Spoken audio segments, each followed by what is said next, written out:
నమస్కారం. మాఘపురాణం 18వ రోజు పారాయణలోకి వచ్చాం. ఎలాంటి వాళ్ళైనా వాళ్ళు చేసి తెలియక చేసినా, తెలిసి చేసినా కూడా మాఘమాసమందలి నదీ స్నానం అత్యంత పుణ్యఫలాన్ని ఇస్తుంది అనటానికి మరో వృత్తాంతాన్ని చెప్తానంటున్నారు. అంటే తెలియకుండా పొద్దున్నే ఏదైనా పనుండి పొద్దున్నే స్నానం చేసినా, తెల్లవారి బయటికి రాగానే సూర్యుడిని చూసినా కూడా మనకి ఫలితం లభిస్తుందండి. దాని గురించి చెప్తున్నారనమాట.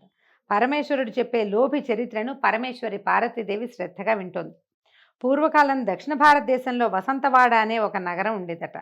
అందులో బంగారు శెట్టి అనే ఒక పిసినారి అయినటువంటి వైశ్యుడు ఉండేవాడు. ఆయన భార్య తాయారమ్మ.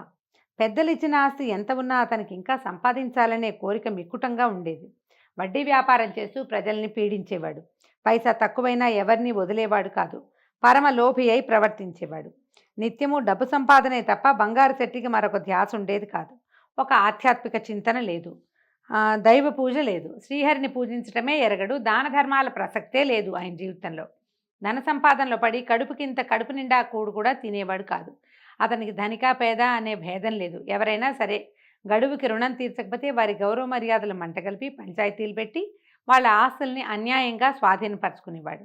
కానీ ఆయన భార్య తాయారమ్మ సద్గుణ సంపన్నురాలు, దయాపరురాలు, దైవభక్తి మెండు. ఆమె దీపారాధన చేసినా ఆయన ఒప్పుకునేవాడు కాదు. పరం పిసినారు కదా, నూనె అయిపోతుంది, ఏం ఊరికే వచ్చిందా అని గద్దించేవాడు. ఆవిడ ఎట్లా కొట్లా చిన్నగా ఒక చుక్క నూనె పోసి కొంచెం నూనెతో తడిపి ఒత్తిలిగిచ్చి దేవుడికి దండం పెట్టుకుని సరిపుచ్చుకునేదట. ఒకనాడు ఈ బంగారు శెట్టి గారు వడ్డీ వసూలు చేసుకోవడానికి పక్క గ్రామానికి వెళ్ళాడు. ఆనాటి రాత్రి వాళ్ళ ఇంటికి ఒక పండు వృద్ధ బ్రాహ్మడు వచ్చి, అమ్మ నేను బ్రాహ్మణుణ్ణి, నా గ్రామం ఇంకా చాలా దూరంలో ఉంది, ఇప్పటికే చాలా చీకటి పడింది, మాఘమాసం అవటం వల్ల చలిగాలులు తీవ్రంగా వీస్తున్నాయి, కాబట్టి నా యందు దయించి ఈ రాత్రికి మీ ఇంటి అరుగు మీద పడుకొని తల్లి, నీకెంతైనా పుణ్యం ఉంటుందని బతిమలాడాడు. సరే ఈవిడేం చేసిన ముసలాయన్ని చూసి జాలిపడి అరుగు ఒకసారి ఊడ్చి ఓ దుప్పటి చాప ఇచ్చి పడుకుంటుంది. ఈవిడ ఒక పండు తెచ్చిచ్చి ఆయన పడుకుందామనుకున్నాడు. సరే భర్త ఎలాగూ లేడు కాబట్టి ఆవిడ ఇంట్లోకి వెళ్ళి ఒక పండు ఏదో పట్టుకొచ్చింది, ఆయన చేతిలో పెట్టి, అయ్యా మీరు ఇందాక మాఘస్నానం చేసి వెళ్తానన్నారు, మాఘస్నానం అంత మంచిదా, ఆ మాఘస్నానం ఇంత ఫలితాన్ని ఇస్తుందా, మంచిదా, దానివల్ల ఏమిటండి అని అడిగితే ఆయన ఏం చేశాడు, ఆ పండు చేతితో పుచ్చుకుని, అమ్మ మాఘమాస మహాత్మ్యం అంతా నేను చెప్పలేను కానీ ఎక్కడైనా సరే మాఘమాసంలో నిత్యము నది ఎందు కానీ కాలవి ఎందు కానీ ఏ నీటి తావి ఎందైనా సరే సూర్యుడు ఉదయిస్తూ ఉండగానే స్నానం చేస్తే విశేష పుణ్య ఫలితం కలుగుతుంది. ఉదయమే స్నానం చేయటం, మహావిష్ణువుని పూజించటం, దేవాలయాలకు వెళ్ళి అర్చన చేయటం, తులసి దళాలతోటి శ్రీమన్నారాయణునికి అర్చన చేయటం, స్వామి ప్రసాదాన్ని స్వీకరించటం, విష్ణు పురాణాన్ని లేదా మాఘ పురాణాన్ని చదవటం, నెలాఖరున బ్రాహ్మణ సమారాధన, దాన ధర్మాలు చేయటం ఇత్యాది సత్కార్యాలు చేస్తే మానవుడి సర్వపాపాలు హరించిపోతాయి.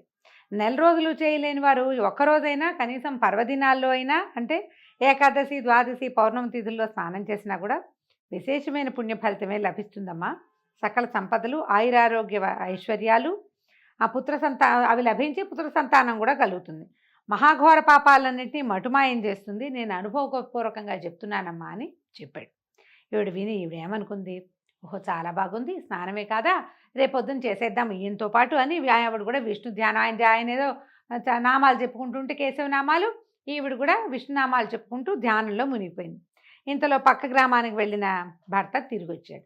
ఈవిడేం చేసింది, మాఘ స్నానము దాని విశేషం అన్నీ చెప్పి భర్తకి రేపు పొద్దున్నే వెళ్తాను అనగానే కేకలేసాడట ఆయన. వస్తే నీ వెర్రి మండిపోను, ఎవరేం చెప్తే దాన్ని నమ్మేస్తావా, మాఘ స్నానం ఏమిటి, వ్రతం ఏమిటి, దానం ఏమిటి, నీకేమైనా పిచ్చెక్కిందా, ఎంత ఖర్చు ఎంత ఖర్చు ఎంత ఖర్చు అన్నాడు. ఒళ్ళు గుళ్ళ చేసుకుని నేను సంపాదిస్తుంటే నువ్వు ఇల్లు గుళ్ళ చేయడానికి చూస్తావా, తిని కూర్చోలేక నాకు నష్టం కలిగిస్తావా అని కేకలేశాడు. నోరు మూసుకుని పడి ఉంటున్నాడు.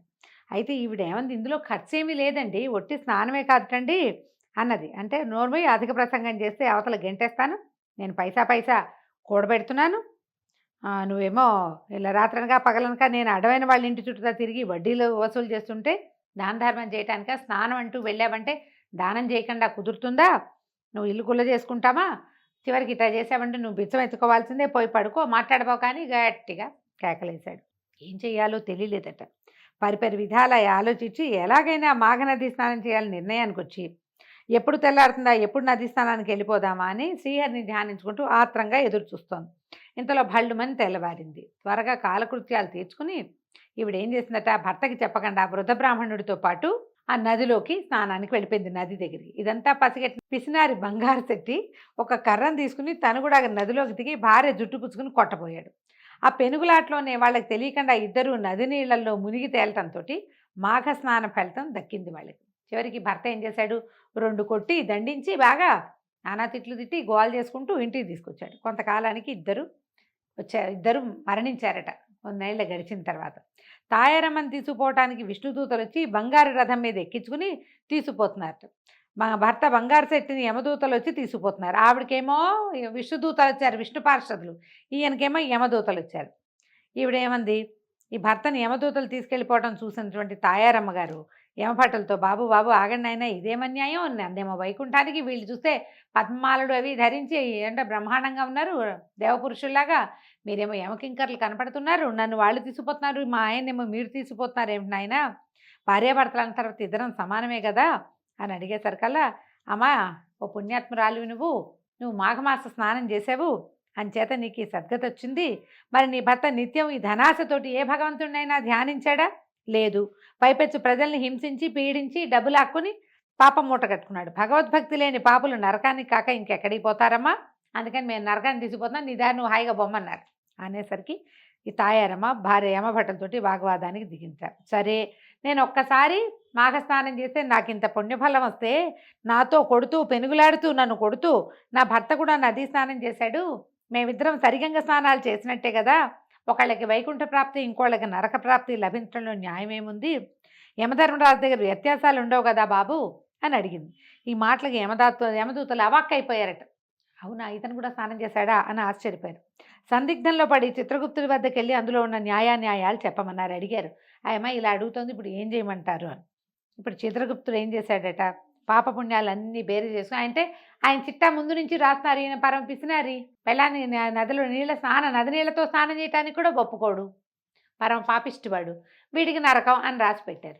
ఆమె అప్పుడు మునుగుతూ కేశవనామాలు చదువుకుంది, గోవింద మాధవ జనార్దన మధుసూదన అనిరుద్ధ అని అందరినీ పిలిచింది. వాళ్ళందరూ సిద్ధంగా ఉన్నారు ఈవిడికి వైకుంఠ ప్రాప్తి ఇవ్వడం కోసం. ఆయన ఏం పిలవలేదు కదా, పెళ్ళంతో పినుగులాడుతున్నాడు, స్నానం అయితే చేశాడు కానీ. దాంతో ఈయన ఏం చేశాడు, ఈ పాపపుణ్యాలన్నీ బేరీజు వేసి ఆ అమ్మాయికి పుణ్యం వచ్చింది, వీడికి కూడా పుణ్యం వచ్చిందని జరిగిన పొరపాటుని గ్రహించిన చిత్రగుప్తుడు బంగారు చెట్టుని కూడా తాయారమ్మతో పాటు వైకుంఠాన్ని తీసుకుపోమని విష్ణుదూతలతో చెప్పాడు. చెప్పాక ముందే వైకుంఠానికి చేరిన తాయారమ్మ భర్త రాక కోసం ఎదురు చూస్తోందట.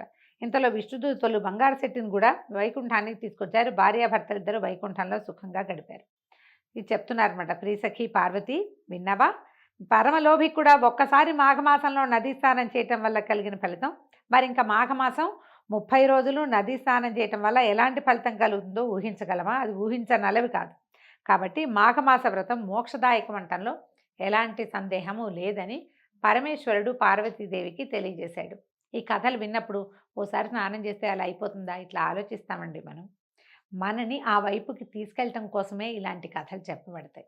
ఒకసారి కాదు, మనకు అవకాశం ఉంది రోజు చేద్దాము, అవకాశం ఉంది రోజు పురాణం విందాం, అవకాశం ఉంది రోజు కొంచెం పూజ చేసుకుందాము, విష్ణు పూజ చేద్దాం, అవకాశం ఉంది ఏదైనా దేవాలయానికి వెళ్దాం, అవకాశం లేదు అయ్యో రాలేకపోతున్నాము, ఈ సంవత్సరం ఇలా పోయింది అని బాధపడండి. కనీసం ఈ సంవత్సరం కుదరలేదు, మాఘమాసం చాలా మంచి రోజులట అని ఆలోచించినా కూడా మనకి కొంత ఫలితం లభిస్తుంది. లోపల భగవంతుని పట్ల భక్తి, ఆసక్తి, ఆస్థ ఉండాలని చెప్పబడుతుంది. పురాణం ఈ రకంగా చెప్తారు.